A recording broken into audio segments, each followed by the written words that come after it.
na. Ano kaya pwedeng gawin? Malinisan ko nga tong kaldero, ang itim na. Oh, pare Utoy, sabi na rin dyan. Parang Pipoy, maghanap ako sana ng buhangin ta. Iano ko para malinisan din. Isang taon na sa bahay. Dali mo dito, mapapagod tayo natin, baupo ka dyan. Ganun ka natin yan. Ang gagawin natin Ganito dito. ang mangyayari, may buti tayo dyan. Papaikot natin, para matulungan malinis yan. Ipapaikot natin, ang tatapat, siyang pupunasan. Oh, sige, kukuha ko na. Kaya lang, lugi tayo yan. Bakit? Hindi na kailangan punasan ito ng uling. Puro. Oh, sige, sige. Gago! Sige. Eto na. Yan. Sobrang mo muna yung binabalat. Na-excite kayo masyado. Okay, ako lang magpaikot ha, walang kaya yan.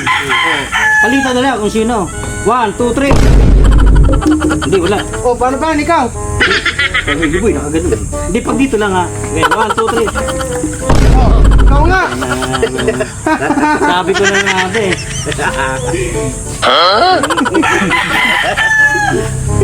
Para ka nakaswit. Ikaw pa mag-ikot. Oh, wala. Oh, sa'yo! Wala sa'yo! Sa akin Wala. na! Ganun Ulit, sa'yo! ulit. Ikaw na. Sa'yo. Ako, di nagreklamo. Oh. Antay ka lang sa akin. Ah! Alam mo, legal na legal yan. Legal na legal yan. Oh, Ashwin! Diba? Oh, wala. Ay siya! Oh! Okay. Tangihan na eh! Kita mo nakatulong ako. Sabi ko sa'yo. 1, 2, 3. Hindi, ito hinahawakan mo na eh. Dapat hindi hinahawakan. Gumangga eh. Ay, gano'n. Sa akin niya mo.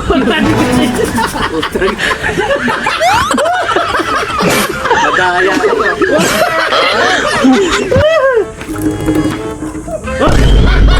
Wala. Magkakampi kayo ha. Magkakampi.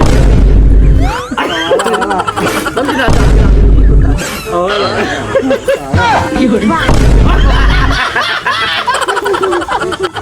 Parang yung may effect pa kayo. Ano ba? Dahil naman ako na magpapaikot. Sige. Ay, sige, ikaw na. Oh!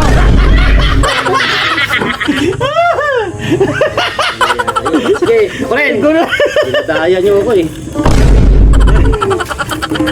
Oh, ikaw. Tama na nga. Mag-ano na tayo. Ayoko na rin. Talo. Ano na lang. Bukasan mo na nga lang yan. Di ba tanggal-tagal ulo. Sorry.